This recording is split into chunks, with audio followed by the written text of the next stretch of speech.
Welcome, everybody, to Service Drive Revolution and our international edition with our hosts, Adam and Jeremy. And we have a couple special guests today, Shelby and Bobby. And we're going to be talking about triage. How are you guys doing, Shelby and Bobby? Fantastic. Good. That's not very exciting. Like, Shelby's an understated man, you know? they're your walk quietly, carry a big stick kind of a thing? Oh, yeah. Well, we're going to talk about triage, which is a fun subject, very important. I'm sure you're going to walk away with some tips and some ideas and food for thought. We're also going to go through some books that we have recently read and what has inspired us or what we've learned from those. But it's been a little while. You guys have been busy, huh? Sure have. Going out, you've been all over the world. Traveling. I'm not excited about all this traveling again. Like now, all of a sudden, I'm traveling again. I don't like it. Yeah, I prefer the lockdown. It takes some getting used to. You get into your own routine, and it takes a while for you to get back into that routine again of traveling. And you know who else has gotten really busy, Jeremy? Who's that, Chris? Oh, our comedian hacker is coming in. Look at this. Yep, everybody's on board today. So you know who else gets really busy? Security guards. What do you call the security guards outside of a Samsung store? What do you call the security guards outside of a Samsung store? Samsung.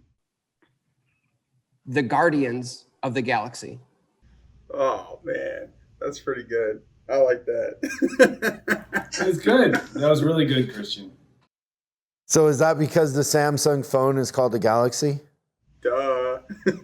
Oh, I don't know. I'm in the Apple cult. I liked it because I have an Android and a Galaxy. So thank you, Christian. My pleasure. Wait, why do you have two phones? You have a burner phone? Maybe I do. No, Does your wife know about both of your phones? Galaxy. One phone. Guys, you just blew my cover. Wow, I never would have thought Adam was the secret phone guy. See? I knew this guy once that had a secret phone from his wife and he buried it in his backyard and his wife found it. She's now his ex-wife. How do you find it buried in the backyard? Just start calling something and you hear it ringing in the ground or what? I think that she thought maybe like, I'm guessing, I don't know, but I figure probably she's like, why does he keep going in the backyard for hours at a time by himself? Oh, he would dig it up woods to or whatever. answer it and then to make calls on it and then like rebury it again. Yeah, and like where would you charge it?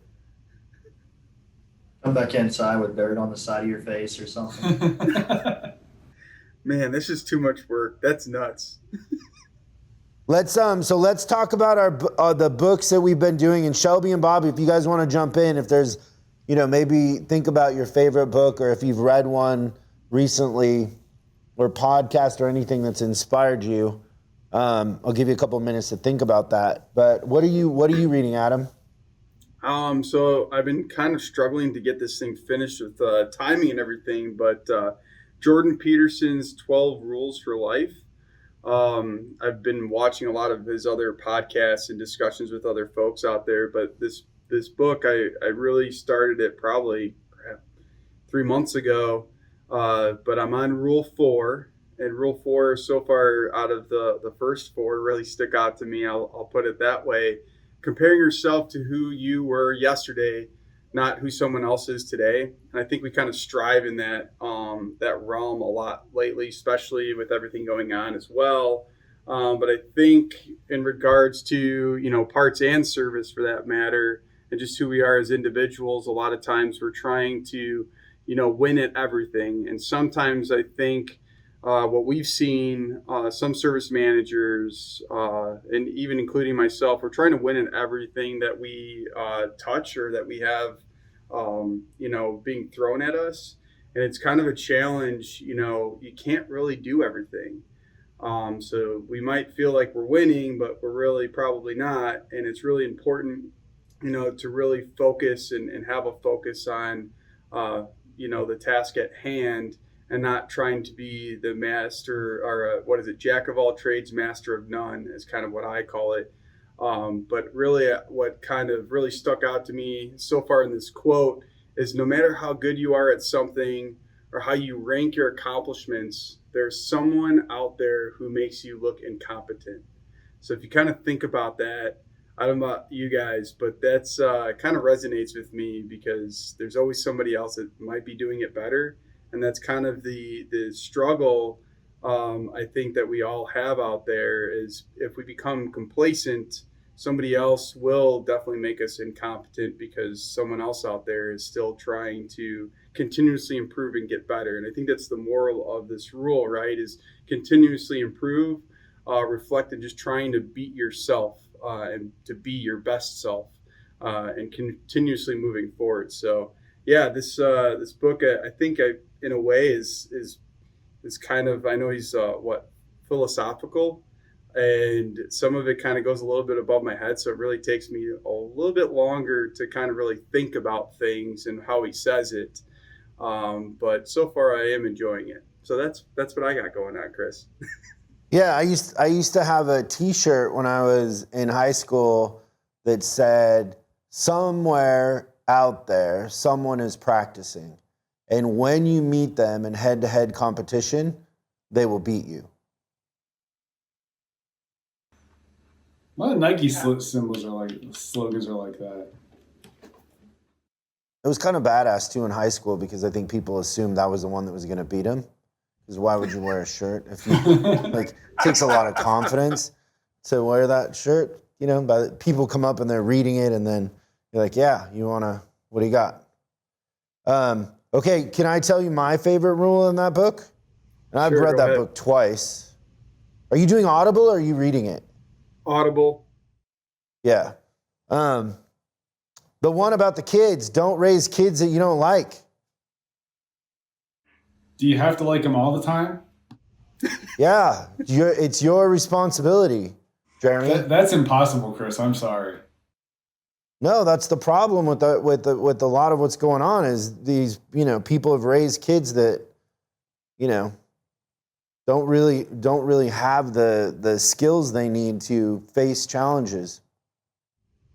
Yeah, no, I'd agree with that. Definitely have to take control of that, and it's up to us as parents to really truly mold that and influence them, right? Yeah, I was talking to somebody who is thinking about running for governor of California in the next go around, and I was telling him, I'll donate money, but if you get elected, you got to put me in charge of the school system, because if I can control, if you give me these kids for 7 hours a day, and I get to control the curriculum, what they eat, their schedule, their activities, if I can control all of that for 7 hours a day with the youth of California, I can create assassins. If you give me that much control over them and I get to hire the teachers, give me a break. Chris, that's literally the plot of Animal Farm. What? That's literally the plot of Animal Farm. What is Animal Farm? You've never read Animal Farm? No, what is it? It's a moralistic tale about the first days of communism, and basically it's there a was book. You're killing me. Yeah, I think isn't that part of curriculum in school when we're younger? We have to read Animal Farm. I'm pretty sure I had to read it too. It's been years. Yeah, well, the difference, Jeremy, is, and I've never read Animal Farm, but I'm assuming the difference is I'm not going to turn these kids into communists. I'm going to turn them into capitalists. Well, you mentioned you turned them into assassins, and that's what one of the pigs did. Then you went all the way in left field on that one. Yeah, I'm just saying. I'm saying, parallel. when I say assassins, I mean kids that are ready to face the challenges of the world, that are ready to own the responsibility for what's in front of them, and and having a moral compass. And yeah, I'm not going to turn them into socialists for sure. But I think that I think the assassins thing was it was figurative. Only 2% of the students it would be literal for.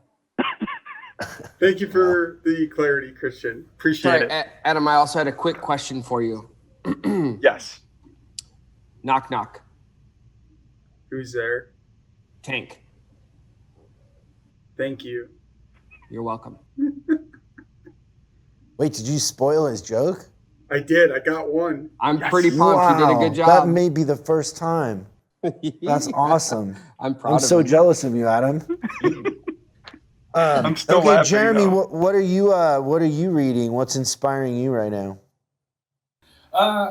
Just to finish up a quote that Adam had, actually, and it's a funny thing. Did you ever hear the whole quote from Jack of all trades, master of none? The whole quote is, Jack of all trades, master of none is better than master of one. That's the whole thing. Oh. So, but yeah, I am kind of a jack of all trades. But anyway, I'm reading All the Devils Are Here, by Bethany McLean. What this book does is it goes over like the history of the financial crisis. Like it goes way back into the early 80s, and to kind of all the foundations that started the mortgage crisis, and how it all started with the fact that a couple of banks wanted to figure out how they could securitize mortgages. Like basically, how can they turn a mortgage into something that can be traded on Wall Street? And they couldn't figure out how to do it because, obviously you can't aggregate thousands of mortgages into one giant security and have the risk be similar, because they were obsessed with risk, how to manage it. But they figured out this process called tranching, to where you can carve out portions of mortgages and sell them off to different people depending on your level of risk. So like the higher levels of default, those were sent off to, junk bond collectors and people that were really invested in high risk stuff. And the more safe securities were other people invested in, like, for example, pension funds. So it's really interesting how they came up with this financial product based off of mortgages, and then just everyone jumped into it because there was so much money to be made. And how Fannie Mae and Freddie Mac played this huge role in the whole process because they had this implied government guarantee. So basically, they were they're semi-governmental entities. So the implication was, if they ever went under, that the government would bail them out. It was never said anywhere in anyone's charter that would happen, but it was implied. And so as a result of that implication, so many mortgages were underwritten with their blessing. And as a matter of fact, most mortgages had to have their blessing because of that implied government control.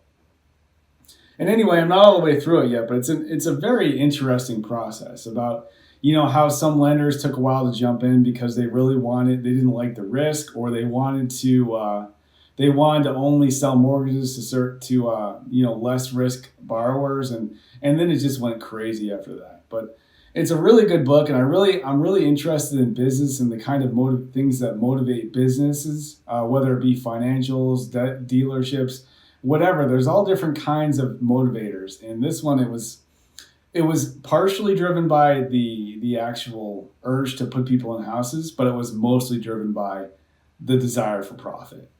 And just how it built this massive tidal wave that, took over our economy for a long time. That's interesting, Jeremy, that you say that about the implied or the assumptions, right? It's interesting because we see that a lot just in business. Even if we have things that are stated somewhat black and white written down, there's still always that implied assumption and a lot of different things. It's kind of interesting that you bring that up, because I think we've seen that too, right? It's just kind of assumed. And then when it's sometimes clearly stated, it's kind of like, well, what do you mean? Well, we never said. And how reluctant people are to actually test assumptions. Like once you develop one, it's incredibly hard to break one. Like it's a whole scientific process to break an assumption once you have it. I can't tell you the amount of things that I believed for so many years because my dad told it to me like once. And then I'd research it and be completely wrong. But yeah, it's hard to break an assumption or an implication. Yeah, or just authority, right? Like somebody with authority tells you something and then you assume it to be true. Like what's that study they did at Stanford where the guy had a lab coat on and they had him shock people that answered the questions wrong? Mm-hmm. Forget the name of that study. But because the person looked like a doctor and had on a lab coat, the people would just keep shocking just because of that authority and that assumption, right? Yeah. That's awesome. Well, I'm going to read that book. That sounds fascinating. That's a good find, Jeremy. Thank you. And Animal Farm. I don't know about that. It's You should read communism, Animal Farm. It's simplistic but good. but it's about communists? It's about the beginnings of communism. Why do I want to read about that? Well, you have to know your enemy. Yeah, it's to make sure you don't go that route. Yeah. But I also think we're giving Shelby and Bobby some ideas, especially the lab coat with the shocking. So I'll say I'm not reading anything currently, but and I think I told you something about this, Adam, but I've been working on an old 84 Chevy pickup with my son. And, the interesting things is what your child picks up on, so Yeah. I keep my toolbox close to where we're working. And every time I'm done with a tool, I immediately wipe it off and put it back in its place. And I go back to doing what I was doing. And he's constantly asking, what you're going to go back and get that in a minute. You just said you're going to need that again. Why are you putting it up? And I'm, constantly, there's a place for everything. You got to put it back. That way you waste less time. It's 2 steps versus 5 minutes looking for where you set it down. Or did it fall? Or did it get kicked across the floor? And it's just interesting, some of the things that they pick up on. They start asking questions. And then, just the general mechanics of it. Or when there's an inadvertent fire and, and see their reaction to it. It's pretty fun. Yeah, that's really cool. I don't do that, Bobby. Maybe I should start. I just put the tool down. I'm like, I'm going to use that again soon. Maybe that's why my kids raid my toolbox all the time.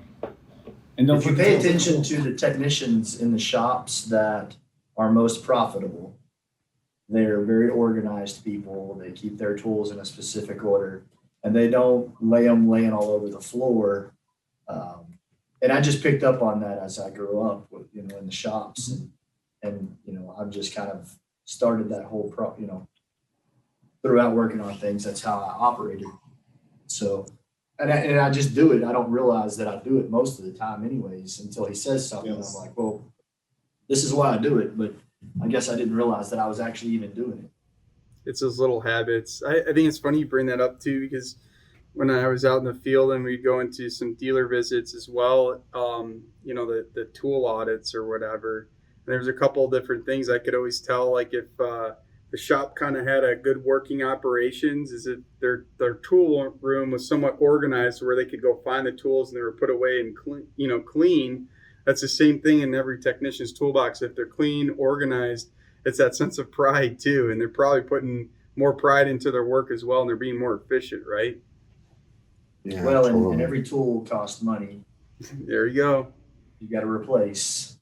So, yeah, it's just interesting to see the things that they pick up on for sure. Yeah. Especially when you don't realize you're doing it. What about you, Shelby? Yeah. You reading anything? Doing anything that's you're drawing inspiration from? I'm not reading, but I've been listening to Sun Tzu's Art of War on Audible. Ah, that's a good one. That's a And good one. on the levels of the ground, I think it's like 5 stages of the ground, makes you think and assess before you actually act. Mm-hmm. Shelby reads the Really P&L. good, Shelby. Yeah. How does that apply, Shelby? Like that it's more like the battle is won in the planning? Yes. So how does that apply to what you're doing? If you act too quickly with the wrong decision, it can cause more problems than just giving a little bit more thought to planning it out, staging it out correctly. Yeah. Takes twice as long to fix it, right? Yes. Yeah, that's awesome. That's a good one. So I don't know. I've been reading a lot of stuff lately, and I question whether this will be of any interest to anybody, but it inspires me. So one thing that I've been fascinated with, and it's Richard Natura, you know, his journals and books and all that, and then this Barbara Lamprecht wrote this book just on the furniture that Natura did. And so the thing about him and his generation of architects in the, you know, 30s, 40s, and 50s was that they saw architecture, you know, completely different than a lot of architects would today. And so this is a quote from him. He says, Natura always endeavored to view the design of a house, its furnishings, and the relationship to its surrounding as a single overall task. So he would design furniture and every aspect of a house because he couldn't imagine like designing a window with a view and then not controlling how the family sat in the you know, living room, or how the kitchen flowed, or whatever it is. And I saw this documentary about a house he did out in the desert here in California, and the guy he designed it for was saying how Natura would come out once a year with his wife for a week and play with his kids and just kind of see how they interacted in the house. And one year he came out and they'd put in a breakfast nook. And Mr. Natura like freaked out. Like, why would you put in a nook? You didn't call me. What are you doing? Like, just like losing his mind. Like, he couldn't believe that the guy would do something to the house without asking him first and explaining what he needed and letting Mr. Natura do it. Because, you know, he felt like he was responsible for the emotions and the inspiration and the, you know, he felt like when somebody went to work and came home to a house he designed, he was responsible for calming them down and making them, you know, feel inspired and recouping. And if they had a dinner party, you know, the show of the dinner party and how the guests interacted and, you know, just so many different things. Like, he understood the magic of, you know, the bigger thing. And even like, well, I don't want to talk about that, but it's just insane. And one of the things that they talk about in here is he had a customer interrogation form, and he called it customer interrogation. And it was like the pre-interview before he would design the house or the building. And so Barbara did Nutra's, you know, notes and archives for, I think, UCLA. And I'm going to email her and ask her if there's any way she can get me a copy. Like, I'll pay her an hourly rate or whatever, if she can get me a copy of his customer interrogation form, because I'm curious what questions he asked people before designing the house. Like, what is it psychologically he wanted to know that then, you know, drove his work. So that's one that I've been obsessed with, and his journals and all that. And then this book is pretty cool, Magic Show. And I think I've been doing this 2-day leadership workshop that I've kind of been doing around for, you know, people, safe crowds that I like and clients that I think will enjoy it. And, you know, just kind of understanding that perception and reality are two different things, and how it applies to leadership.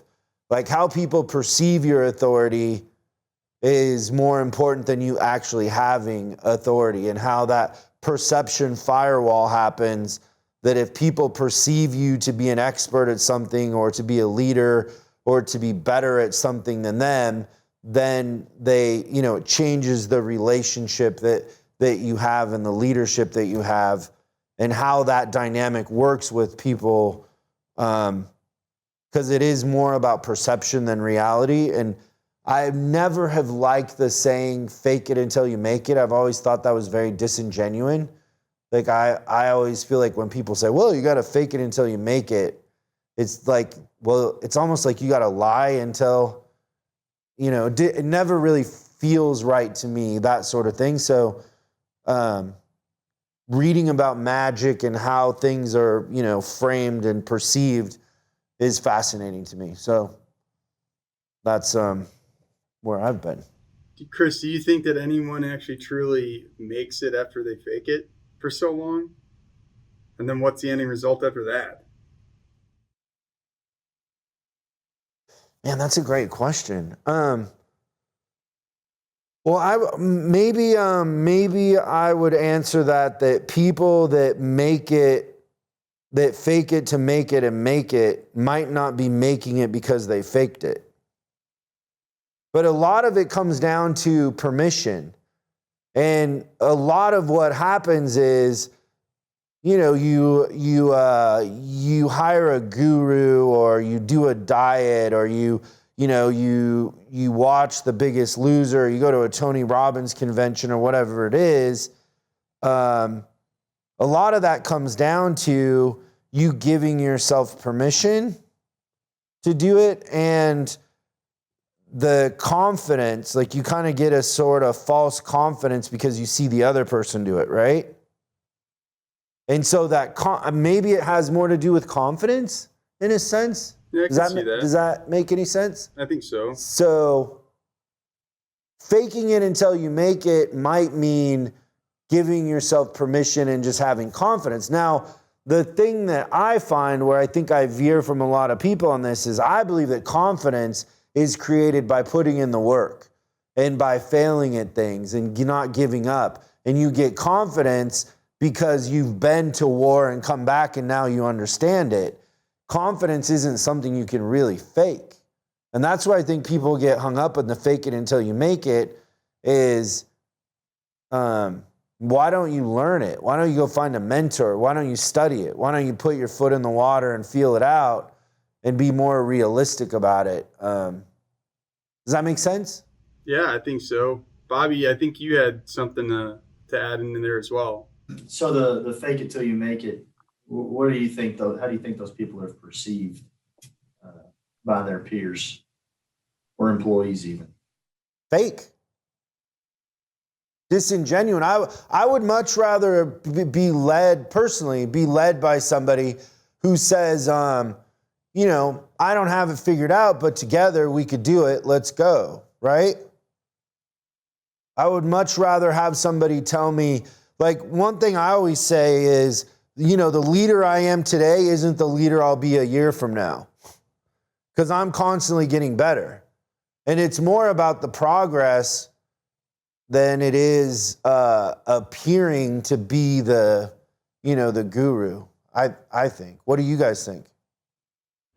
I think that as a society lately, especially, we focus too much on gamifying things. Like, basically, here's the code to be successful. Here's the thing that you need to do, and it'll be easy.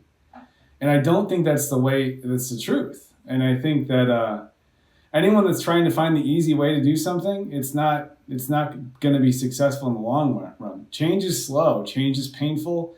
It's going to be fraught with failures. And like you mentioned, you have to put in the work. You can't gamify success. All you can do is work hard and learn from your mistakes, and that's how you get there sustainably. Yeah, I think that. Gamification in a lot of ways, I think, just gives you permission or an excuse to take some steps forward, right? Right. To try. Well, it gets people to put in the work. Yeah, not like try, let's Chris. just Not try. They do. Like, let's just say, you have a bunch of technicians in a shop, right? And you go out and you say, hey, we want to inspect every truck that comes in for additional work. And so we're going to have a contest. And every time you find something, whether it sells or not, I'm going to give you a raffle ticket. And at the end of the day or the week, we're going to pull raffle tickets and somebody's going to win a TV and a barbecue or whatever it is. The more chances you have, the better. Now, inspections will quadruple, if not, 10x that week, right?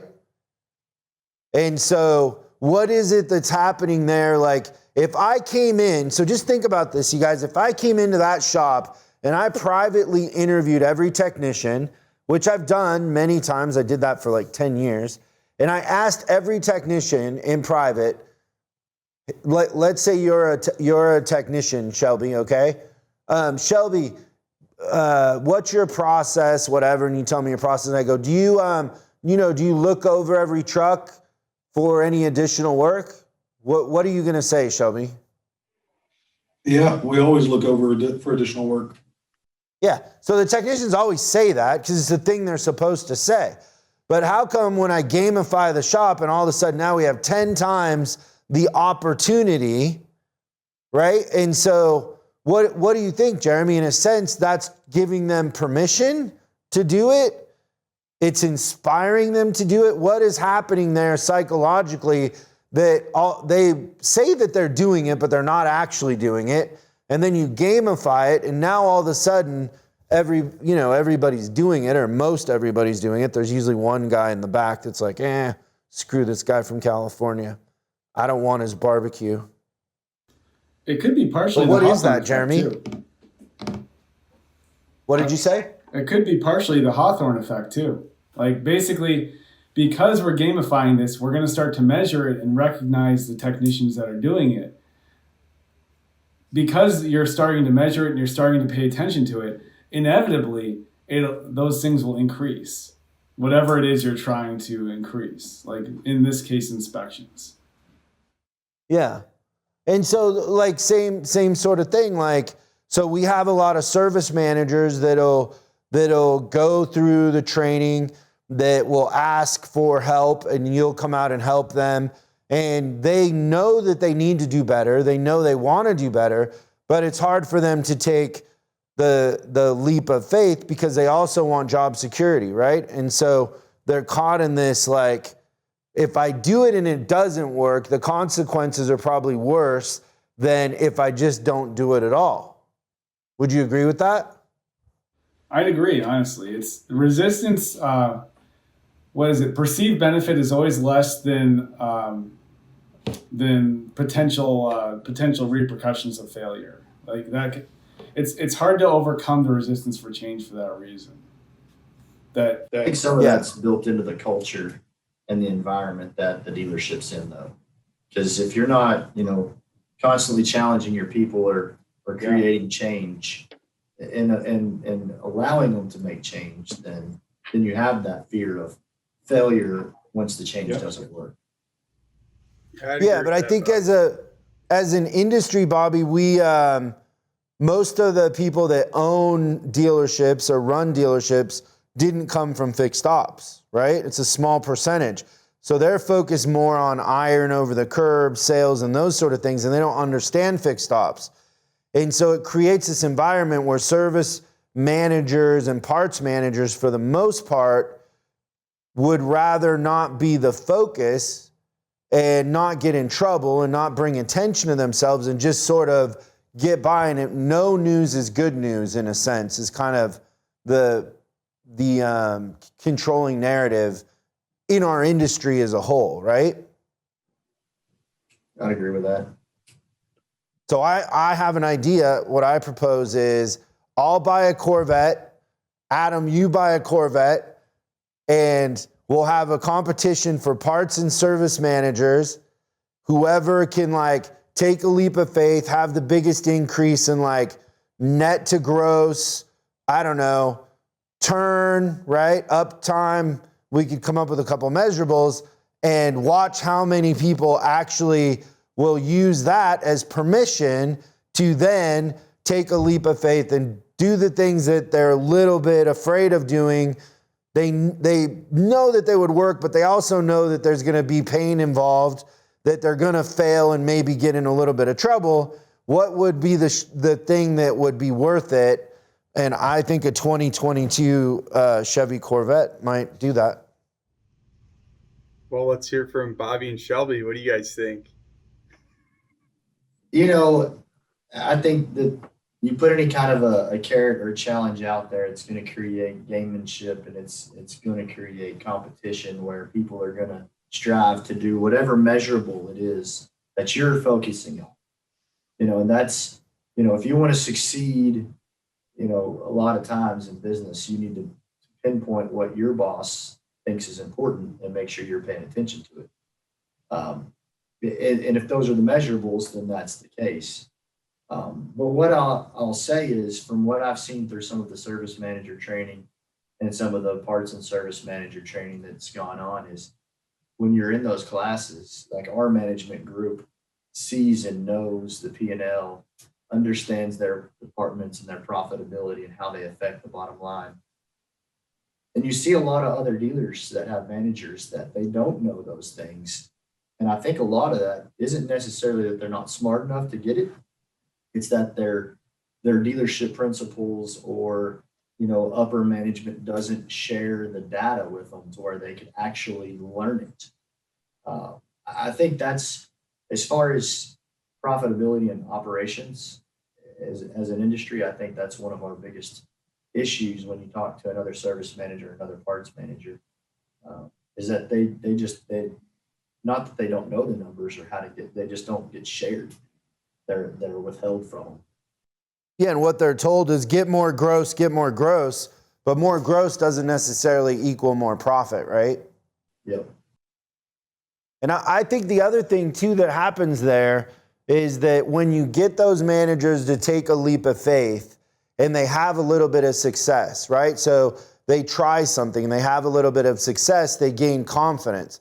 And then when they gain confidence, they're willing to take more chances, and then it builds, and then they feel better. And like, one thing we always say here is that it's not just training. Like, we're creating better citizens. We're creating better parents, right? Better leaders. Like, when you have confidence and you're doing things that work, then you carry that home, right? You become a better father. You become a better husband. You become a better citizen. Like, look, Jeremy's running for city council in Illinois. Like, it all adds up, right? And then all of a sudden, the city council in Illinois is more effective because Jeremy's on that city council. Yeah. Nobody's gonna laugh at that. That's not funny. Well, he didn't make it, but No, yes. I lost. But I think part of that though too is willing to make those steps, to fail fast, fail hard. It's okay to fail, learning from it. And Jeremy, you're not giving up on it, right? Nope. So it's kind of, we talk about giving that permission, giving ourselves permission, our teams permission to make those next steps to really truly grow. And what is it, Chris? I've always kind of take your taglines, either pour some gasoline on the fire after you've already started some momentum, right? I think that's what we're doing here. Yeah, and understanding from the perspective of who we're trying to help, like, really understanding that it's hard from where they sit. Like, it's not easy. It's not easy when you're doing things the same way for 10 years and then the industry's changing, but you can still kind of get by. How do we get ahead of that when you don't have to, right? Yeah, I think it's interesting, and I'd be curious, Bobby, Shelby, chime in on what I have to say is that, it's interesting to see the demand of the change is coming from our customers and the industry of our society in this instant, I call it gratification, but the instant knowing of what's happening now, right? And everything needs to be quick turns, right? We can call it and frame it however we want, but it's the way of thinking and doing business is what we did 10 to 15 years ago. It just doesn't necessarily work. Or the foundational pieces are the same, but it's framed differently. And sometimes I think it's very challenging for us as a network or in our industry it's okay, we're taking the next step or trying something and making something to where it's actually tangible, but giving our teams the like you said, permission to try that. And if it doesn't work, we learn from it and moving forward. It's kind of an interesting dynamic. I mean, I'm more curious, Bobby, Shelby, what do you guys think on some of that regards? I mean, you guys are, especially in the front lines, right? You guys are seeing and feeling it every day. So I would say the industry is changing as technology is changing. I mean, it's behind, unfortunately, but as technology advances, you've got some customers that back in the day, you would pick up the phone, you would call a customer, give them the estimate, they would go to their boss or be the boss, and they would approve or not. Now you have 3 or 4 bosses that you have to deal with, depending on the price. And a lot of times picking up the phone and calling one of them isn't going to get them on the phone. A lot of times they would, prefer having a text come across of, hey, got your quote together. This is how much it is, and this is what it is. And it makes it convenient on their end, because of technology, that they can then forward that on to whoever else in their organization that it needs to happen. So, the industry and the right now is definitely, becoming more important than it ever was, because again, you're not, when's the last time you went to the store and you didn't take your phone? You feel naked. You got to have it. You got to have it. You got to have your constant communication to the world, whether that's your business or your house or whatever that is. And I think that's where we're at with all these, decision makers. Back in the day, it was all about relationship and it was one person. And then now businesses have multiple decision makers. And that's because it's not all about relationships anymore. It's all about price and the speed that they can get it done. Mm-hmm. How fast you can communicate to them, how fast you can get it in the shop. It's about speed, accuracy, and communication. That's really what it's come down to now. Yeah, it's well said. Well said. So you guys want to talk about triage? Yeah.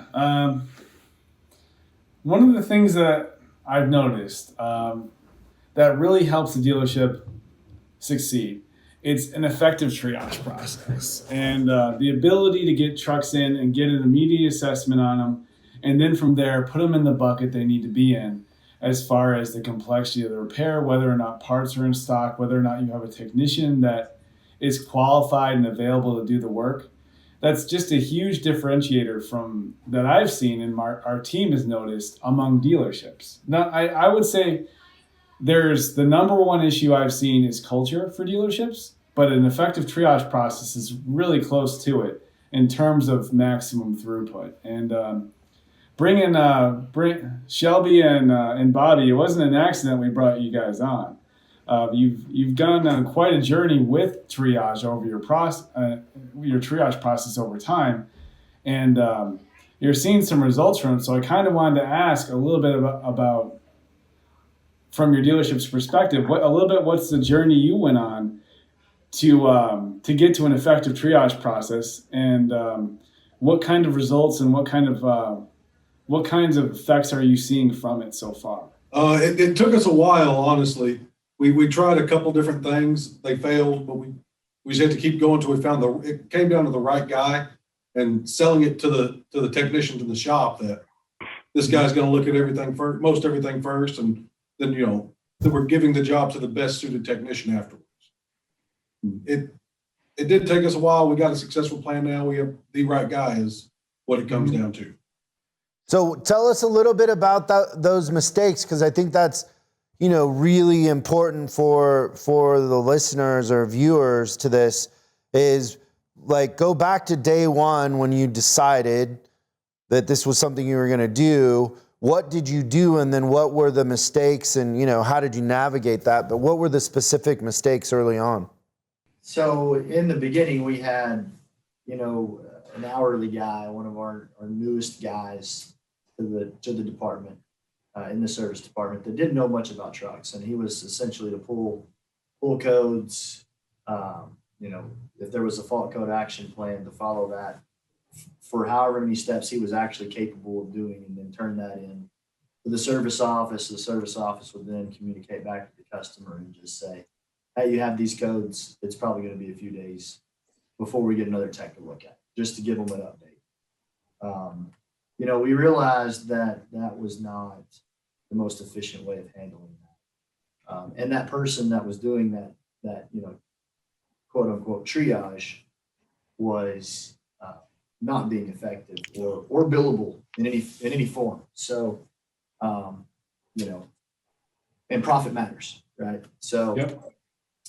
So as we went through that, we've tried different levels of techs doing this at different times, and what we found works is having a top tier tech that is a bumper to bumper guy, knows all of the softwares, and can get in and properly diagnose the truck within, say, a 95% accuracy, and be able to get communication back to the service office to communicate to the customer, whether it's an estimate or whether it's warranty, to get back to the parts counter and say, I need these parts for this specific repair. And one of the other elements that's been added is the rapid repair base. So if it's something that tech can't finish in that hour time, it's pushed over into the next bay, to where that tech is going to, if it's going to take 2 more hours, that tech knocks it out. If it's something that's going to be an overhaul or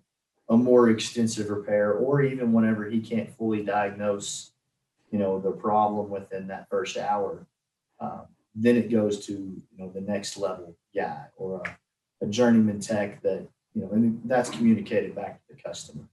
You can't. So the lesson is, in the early mistake was not putting your most talented, like the guy that could be almost a foreman, that putting them at the front of the process saves the mistakes later on. Yeah, and I'll add to that. I guess probably the first mistake we had was we didn't take it serious. And I think that whenever management and everybody understands that we have to take it serious and this program needs to work, I think that's the starting point. But when you say you didn't take it serious, you're not saying you didn't take it serious. You're saying your troops. Correct. And so if you had to do it again, what would you do that would help move that along faster so they did take it serious when you implemented it or explained it or whatever? What would you do different if you had another chance at it? I would say that maybe a stronger message, have a formal meeting about it and talk about how we're going to put together the process, kind of a SWOT analysis of what we're going to do and how we're going to handle it, how that's going to benefit the customer, how it's going to benefit the dealership, how it ultimately benefits the techs, the parts department, increases communication. If we would have sat down and had an actual formal meeting and put some emphasis on it, I think that from the first step, we would have been a lot stronger at it. Man, that's such great insight, you guys, on both parts. Yeah, for sure. Yeah. I think that, that's something I think we all do sometimes. We get excited about something and we go. And the most effective thing probably, if you can pull it off, is to make them feel like it's their idea, right? Yeah. I mean, it's hard to do that. I think it's also showing them kind of how it applies to them and every step of the way, right? I mean, I know I've seen it, I've seen it with us. Like you said, Chris, we kind of get excited and we assume that everybody's on the same page. So we just say, oh, go out and do it. Or here, read this email, read this article, and it should just be easily applied. Well, without understanding or listening to what the actual pieces of in that realm, how can we get to these different steps, and kind of having the troops, as you so call it, part of that journey, I think is crucial. So hats off to you guys for seeing that and applying it. That's really great.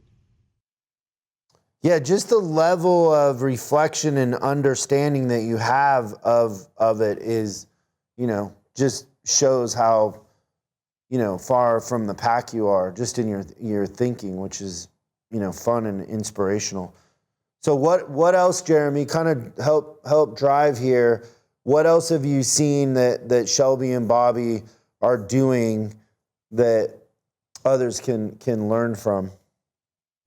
Well, I think that one of the bigger differentiators I've seen, and this is one of the things I would like to mention. I'll keep it general, of course, but Southwest, this location is one of our best locations as far as efficiency goes, as far as ELR percentage to overall door rate goes. And I think you really understand that time is money more than a lot of other dealerships I've spoke with in the past. You understand that it coming down to the mid of a technician's time is very valuable, and the most you can do to keep the repair moving forward, the better off everyone's going to be. And I do appreciate that insight that we learned when we were visiting your dealership.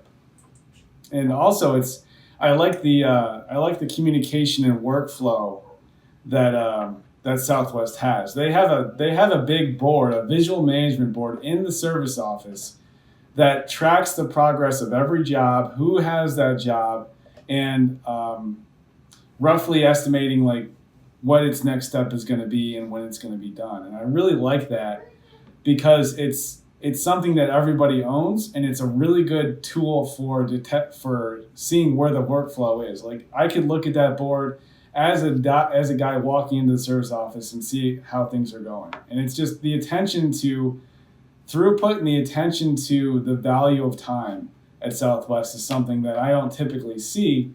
And I think that having an effective triage process is a really good tool to keep throughput going and to keep a good mind on maximizing technicians' time and keeping them in the bay doing the work that they're good at.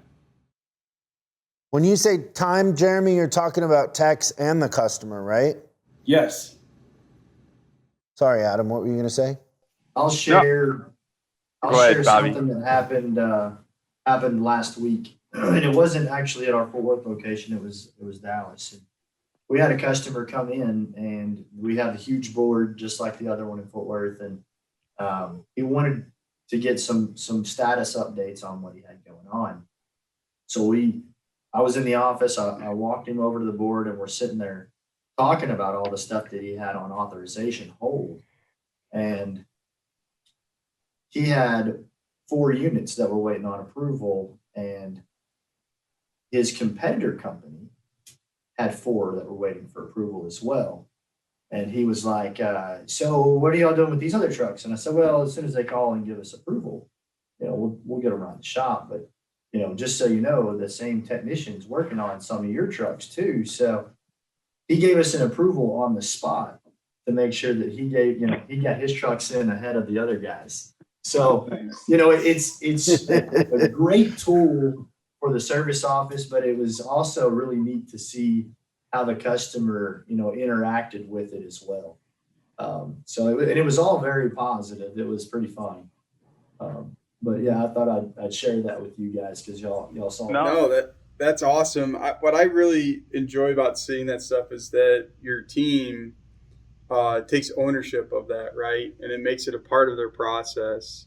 And it's in a simple fashion. It's a whiteboard with some pins and markers and everything, and it's really, you made it into a valuable tool for the team.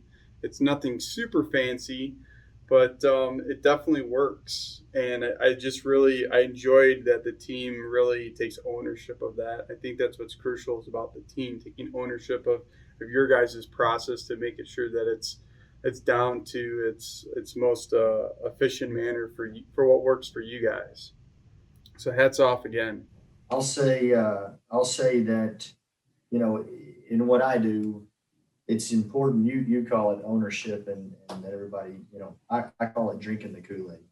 And every one of my managers, in my service departments, they've drank the Kool-Aid, and they make sure that message is sent down. And so whenever we sat down and have like a real meeting about the whiteboards and how that accelerated service process and how, that whole thing, we put some emphasis on it, and everybody drank the Kool-Aid. So it was, I'm very glad to see that everybody is doing it the right way. And there are little tweaks across each one of those locations of the board, but, also that helps us identify what works best, and each one being a little different, so we can eventually blend all that together. Yeah, the power of having a system like that is you can constantly improve, but it's also the security that everybody has, that they, feel safe inside of that system because they know where everything is and what, what to follow in the process. So it's also very relaxing in a sense for everybody because there's a rhyme and a reason and a purpose for everything, and you're not guessing. You're not leaving anything to chance. Well said. For sure. And I really do like how, like, I've been talking to Shelby for a while, and it's just the willingness to fail, the willingness to try stuff and fail. Like, I can't say how many times Shelby's been like, well, we tried this, it didn't work, so we're going to try this differently and see how that works. And that's just a refreshing perspective. And not throwing the baby out with the bathwater, right? Right. Because a lot of people will try one thing and it doesn't work and then they give up. And it's like, well, we were trying to accomplish this thing. We weren't, the goal wasn't to try one thing. The goal was to improve the process. And so failure along the way should be implied, but I think a lot of times we don't think that way. That's true. It's interesting. Well, great stuff, you guys. That was really fun, Shelby and Bobby. Thank you for coming on. And I know that this is going to be an inspiration for a lot of managers out there, and just, the idea that right off of the top, you're saying like, hey, we made a lot of mistakes. Like, it wasn't easy, but, you didn't give up. And that's maybe the most important lesson here is, to keep going. The goal is to constantly improve, not, whether you failed or didn't fail. But thanks, you guys. And then the best part of this is how long, Jeremy, until somebody walks up to Adam and asks him about his burner phone? That's the best thing coming out of this is everywhere Adam goes now, people are going to be like, where's your burner phone you're hiding from your wife? Adam, I texted your wife about it, by the way. Yeah, thanks. Or I'm just going to be like, hey, code red. So you're welcome for that, Adam. Thanks, buddy. or the Corvettes. I'm willing to put up a Corvette. I just want to throw it out there. I'm willing to gamify it. I don't know how Jeremy feels about the gamification, but I think it would work. But I know it's a crazy idea, but I don't know. We should have a little fun too. I agree. Give some people permission. That's not the idea, Jeremy. The idea is that we get guys that are kind of feeling alone, that, need to take a little bit of leap of faith and need a reason, need permission, that the prize is big enough for them to get outside of their comfort zone and kind of follow Shelby and Bobby's example of, constantly improving, creating some systems that are scalable and trackable and, focusing on time, the customer's time in the shop and all that. Because it's a lot, it's not easy. So do we get a Corvette by default? I love how that's going to what follow up Bobby with picked you up. right after this. Thanks. I mean, we just got omitted from the whole program. See? That's not fair. Cool. Thanks, you guys. We'll see everybody next time. Good job. Thanks so much for coming on. Thank you.